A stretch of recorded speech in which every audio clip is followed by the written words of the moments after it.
Hey, what's up, Sonic fans? Sonic Colors Rise of the Wisp Part 2 just dropped, so we're going to be talking about that in today's video, as well as good news and bad news regarding the release of Sonic Colors Ultimate. And just a reminder, these videos are made possible by my supporters on this platform, so if you do want to support me, be sure to hit that big, beautiful subscribe button.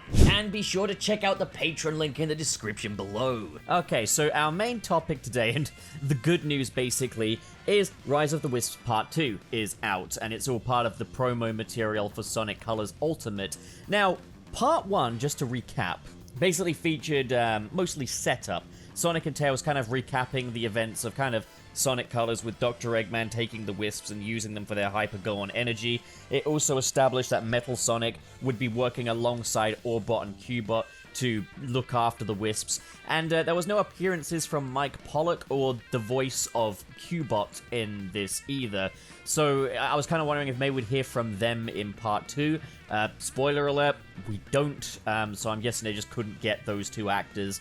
But still, they made the best of it. So Part 1, again, very much all setup and just character stuff of like Sonic and Tails talking, the Wisps interacting with Sonic and Tails, and Sonic being kind of a little impatient, a little insensitive towards the Jade Ghost Wisp, who's very much taking center stage in this. I said that I think Orbot, Cubot, and Metal Sonic were definitely the best part of that episode.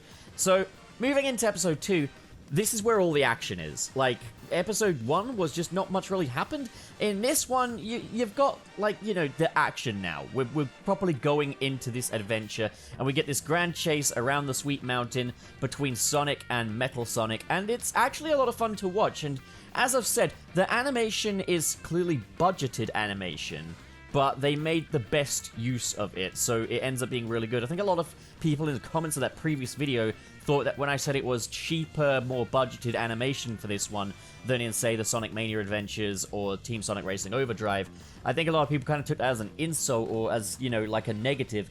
It's really not, because, again, they made really good use of the budgeted animation that they did have. So, yeah, once again, this short looks absolutely fantastic, but even the action works really well in this. It's some solid action, and it definitely redeems it, because, like, I thought that Part 1 was fine, but again, not much really happened.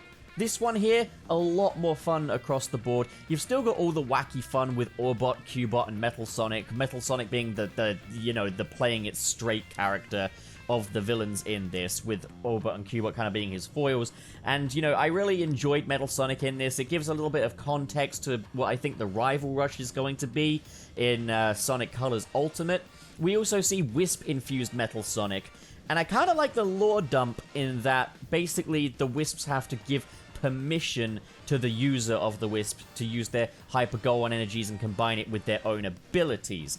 But that the Wisp capsules can force them into it and extract their energies. So, like, we see, like, Orbot and Cubot basically infuse Metal Sonic with a Wisp capsule so that he can use the Wisps. I thought that was awesome, and, like, Metal Sonic in this is a really cool character. I've said in the past, I think Metal Sonic gets a little overused to the point where, like, for example, in Sonic Forces, I just really wasn't that excited to see him. In this, though, I think it's quite cool, and, like, as a mini-story, mid-cool sort of thing for Sonic Colors, this is a good little story, and I like the moral at the end of it as well, where it's like, you know, do what you can, but, you know, don't be afraid to ask for help. Again, it's very much aimed at kids, but I do feel that the writing here is definitely a cut above the writing that was in the Sonic Colors game, and that's partly thanks to Tyson Hess and Ian Flynn, who I think had a big bearing on the story this time around. It's good stuff. It's like, if this is a mini-story within Sonic Colors, this is the best thing story-wise to come from the world of Sonic Colors, like, by quite a long shot. But, like, yeah, no, the Wisps get to be characters in this as well. The Jade Ghost Wisp gets to be a character within this too. So, yeah, good stuff all around. I'm pretty pleased with this short duology, I guess. Do I think there's more that could be done with it in the future? Yeah, I would be open to more like little Sonic Colors shorts, but I definitely prefer if they would explore some other games too. I mean, we've already got one for Sonic Mania, one for Team Sonic Racing, And I don't know, like, where Chow in space fits into things, whether you consider that like a Sonic Adventure 2 short or something. But, like, I'd be intrigued to see, like, more dialogue-filled Sonic animation shorts. So, yeah, Sega, more of this. Keep up with this, please. I guess one small thing is I do kind of wish that Orbot, Cubot, and Metal Sonic did have a combined form.